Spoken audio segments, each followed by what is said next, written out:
This past month has been massive for Riftbound in the West. We've had Spirit Forged release here, followed by not one but two regional qualifier tournaments.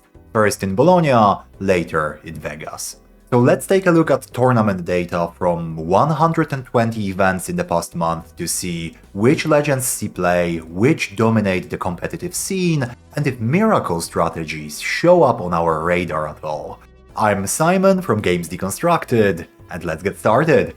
And to start us off, here's the overall top 8 representation for all events in our sample. As was the case last month, the top 5 decks remain about the same. Draven with nearly 24% as the clearly most popular, followed by Irelia in standalone second place with 13%, then Fiora, Kai'Sa, and Ezreal between 8.3 and 6.2. Compared to last month, the changes here are more of a slight adjustment than anything. Draven rises in popularity by 4.5 percentage points, breaking the 20% barrier of his top 8 representation, while Kai'Sa rallies slightly, actually increasing her meta share after the immense drop that she experienced last month. Zooming in at top 4s and top 2s, it's the usual trend of the top decks taking an increasingly larger slice of the pie. Draven and Irelia are 36% of top 8s when combined, but over 40% of top 4s and top 2s.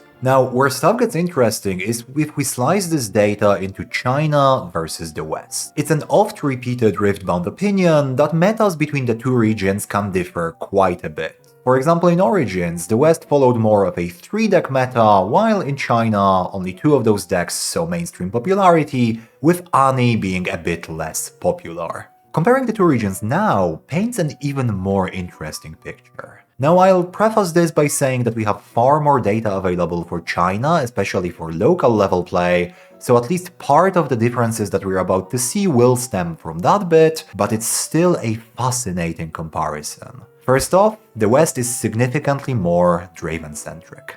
22% of Dravens in Chinese top 8s, 36% in the West. Again, grain of salt, our Western data is a smaller section of tournaments, leaning slightly more competitive, but still. This, plus the second place deck being the all-reliable Kai'Sa, should cast serious doubt on the weird stereotype of Chinese players being meta slaves, and the West a cradle of deck-building innovators who figured out Ani that one time. And I'd personally be glad to see that one die, because it always felt a bit weird when I read it online. The other main difference I see here is the prevalence of Irelias. Nearly 14% of top 8s in China and 8% in the West. Slightly less impressive trends include significantly more Ezreals in the West. We've seen several interesting variants that players brought to Bologna, not just with Alan's list, but also stuff like Backpack Ezreal, and there's slightly less Fioras compared to China. Now, Chinese metagame also has a significantly longer tail of legends that only pop up once or twice in these top 8s, the Anis, Dariuses and all, but that's more of a product of there being more tournaments in the sample, and thus more opportunities for a Darius player to have an absolute hero run, rather than evidence of a substantially different approach to piloting Darius decks across regions. Now, one thing that I looked into last month is the lack of visibility of Miracle Draven lists. But having played in Bologna myself and having watched Vegas, it seems like those Miracle variants, and not just Draven, are a bit more widely represented in Western tournaments. Now, of course, not all of them will play the full thing, because Ezreal is not able to play Rams, for example, on account of him not being a red legend, but the purple consistency package, that's what I'm interested in here. So to be specific, what I wanna do is look into what percentage of decks that play purple in any capacity utilize that package. I have my theories as to which ones won't. It doesn't gel well with Irelia's playstyle, for example, and mid-range Draven also doesn't play them, and that's probably like at least 50% of Draven lists, but let's check and see if my gut is correct here. I'll be monitoring if decks play all 3 of Cold Shot, Purple Ezreal, and Rasa. There's probably some that only play 2 of the 3, but to me the mark of a miracle playstyle is having both the engine, called Shot plus Purple as, and the payoff, Rasa. So that's how we'll define it for the purposes of this analysis. So I ran the calculations and I found another pretty stark difference between regions here. For all purple legends, 11.3% in China play the purple miracle package. In the West, it's 28%. So for every guy in China that plays the Miracle Strat, there's 2 of them in the West, and 1 of them has a younger cousin with him.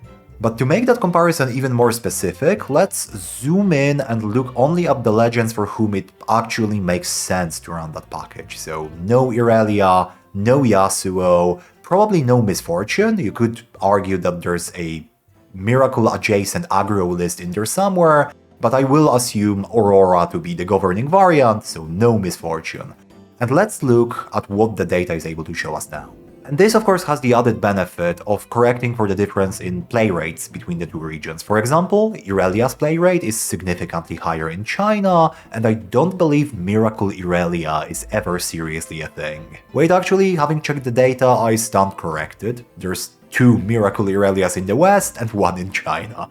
I'm gonna pretend I didn't see any of these. And once we've honed in on just the legends where Miracle makes theoretical sense to run, the numbers are pretty wild. China is an 83-17% split, the 17 being Miracle.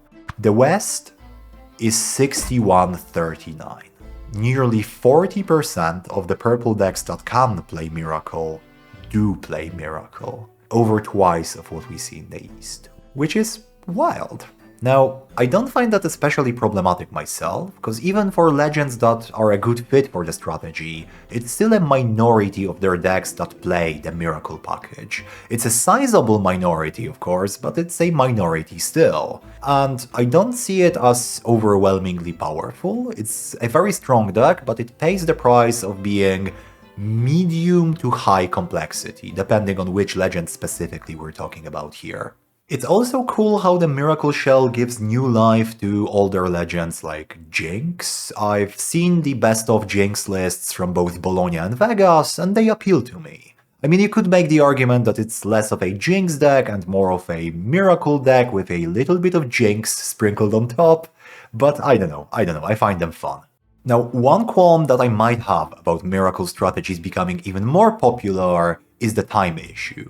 Miracle is quite a dirtly strategy, meaning that they make decisions that lead to other decisions, rather than, moving the game forward towards its conclusion. And especially in the hands of inexperienced pilots, which we all start out as, it can lead to termination concerns. And having experienced 1 hour 20 minutes, 1 hour 30 minute rounds in Bologna, I wouldn't like for that to become the standard come skirmish season.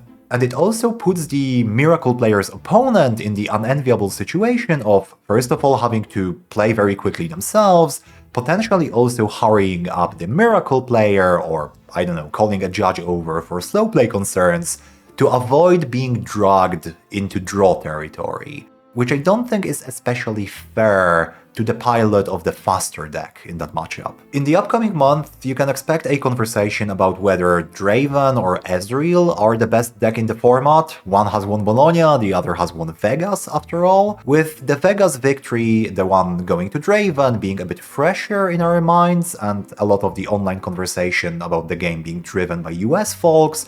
I would expect for the Draven voices to be ever so slightly louder, but I don't think it's an open and shut case by any means. Apart from that, I expect the Irelia gap between China and the West to remain about where it is, maybe even increase slightly in size, because the legend hasn't seen much success in our region thus far, and that's not going to drive increased adoption of it until somebody wins a big tournament with it. Now, with Unleashed spoilers coming soon, let me know what older legends you would like to see catapulted to Tier 1, Tier 2 levels of playability.